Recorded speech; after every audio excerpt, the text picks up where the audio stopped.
నమస్తే, welcome to పురా local. నిన్న లోక్సభలో రాహుల్ గాంధీ చేసిన వ్యాఖ్యలు రాజకీయ వర్గాల్లో పెద్ద దుమారమే రేపుతున్నాయి. ఆర్ఎస్ఎస్ బీజేపీ నేతలు హిందువులుగా చెప్పుకుంటూ దేశాన్ని విద్వేషాలతో రెచ్చగొడుతున్నారని రాహుల్ గాంధీ ఏదైతే వ్యాఖ్యలు చేశారో దానిపై స్పందిస్తూ నరేంద్ర మోడీ అలాగే అమిత్ షా రాహుల్ గాంధీ బేషరతుగా క్షమాపణలు చెప్పారని అంటున్నారు. దీనిపై మనతో స్పందించడానికి మాజీ పీసీసీ అధ్యక్షుడు కాంగ్రెస్ సీనియర్ నేత విహెచ్ హనుమంతరావు ఉన్నారు. చెప్పండి సార్. చూడండి, నిన్న పార్లమెంటు ప్రొసీడింగ్స్ అంతా చూశాను. రాహుల్ గాంధీ గారు ఎక్కడ తప్పు మాట్లాడలే, న్యాయమైన ఇష్యూ మాట్లాడిండు. మీరు రెచ్చగొడుతున్నందుకు, విద్వేషాన్ని పెంచుతున్నందుకు హిందూ ధర్మంలో లేదు, సిక్కు ధర్మంలో లేదు, క్రిస్టియన్ ధర్మంలో లేదు, ఖురాన్లో కూడా లేదు ఒకరిని విద్వేషించాలనే వారు. అదేవిధంగా మరి ఆయన ముఖ్యమంత్రిగా ఉన్నప్పుడు గోద్రా ఇన్సిడెంటు, గుజరాత్లో జరిగిన సంఘటన మీద ఎప్పుడైనా ఆయన అపాలజీ చెప్పిండా నాతో తప్పు జరిగిందని? ఆయన ఏమన్నాడు?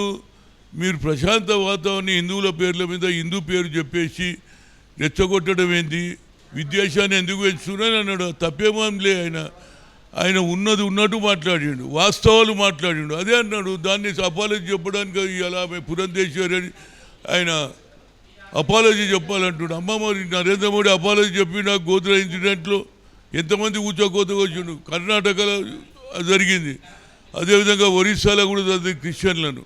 కనుక వాళ్ళు రెచ్చగొడుతున్నారు. ఏ ధర్మంలో కూడా లేదు.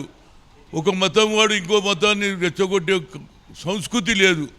కనుక ఆయన చాలా చక్కగా మాట్లాడాడు. మొట్టమొదటిసారి చూసిన ఆయన స్పీచ్ చాలా బ్యూటిఫుల్గా. Go had. నేనేమంటున్నా అంటే, దేశంలో ఏ పేదవానికి అన్యాయం జరిగినా పార్లమెంట్లో నిలదీయండి. బడుగు బలైన వర్గాల గురించి ఏదైతే క్యాస్ట్ వైజ్ సెన్సస్ అన్నారో, మనకు కూడా ఇంచుమించు ఒక 25-30 సీట్లు తక్కువనే, కానీ మనకు మెజార్టీ ఉంది. పార్లమెంట్లో నిలదీయండి, కులంగానే జరగాలి. దాని తర్వాత ఏది 50% సీలింగ్ కూడా ఎత్తేయాలి అనేది నా కోరిక. చివరి ఒక ప్రశ్న. అలాగే ఒకప్పుడు నరేంద్ర మోడీ నన్ను పర్సనల్గా టార్గెట్ చేశారు. 55 గంటల పాటు ఈడితో విచారణ, అలాగే నాకు 2 ఏళ్ల పాటు జైలు శిక్ష. నేను ఎప్పుడైతే భారత్ జోడో యాత్ర చేసినప్పుడు పర్సనల్గా నా పైన హిందువులతో కావాలని హిందువులు అనే పేరు చెప్పి నా మీద దాడి చేయించారని నిన్న రాహుల్ గాంధీ అయితే ఆరోపించారు. దీనిపై ఏమంటారు? నిన్న రాహుల్ గాంధీ చెప్పారనమాట. రాహుల్ గాంధీ చాలా చక్కగా మాట్లాడిండండి. ఎందుకంటే ఆయనకి ఎక్స్పీరియన్స్ వచ్చింది. కన్యాకుమారి నుంచి కశ్మీర్ రైతులను కలిసాడు, నిరుద్యోగులను చూశాడు, బడుగు బలైన వర్గాల గురించి ఆలోచన చేశాడు.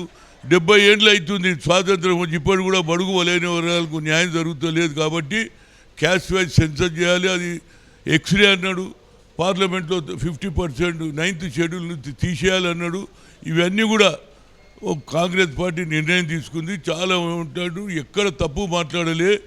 హిందువులుండి ఇతర మతాలు వాళ్ళని ఎందుకు మీరు రెచ్చగొడుతున్నారు? ద్వేషాన్ని తగ్గియండి, ప్రేమను పెంచమని చెప్పిండు. రైట్. అలాగే కాంగ్రెస్ పార్టీలో కూడా హిందువులు ఉన్నారు. హిందువులు అంటే బీజేపీ పార్టీ కాదు, మీరు ఎలాంటి మత విద్వేషాలు రెచ్చగొట్టద్దు అని చెప్తున్నారు విహెచ్ హనుమంతరావు. కెమెరామెన్ నరేష్తో కృష్ణబాల, పురా లోకల్.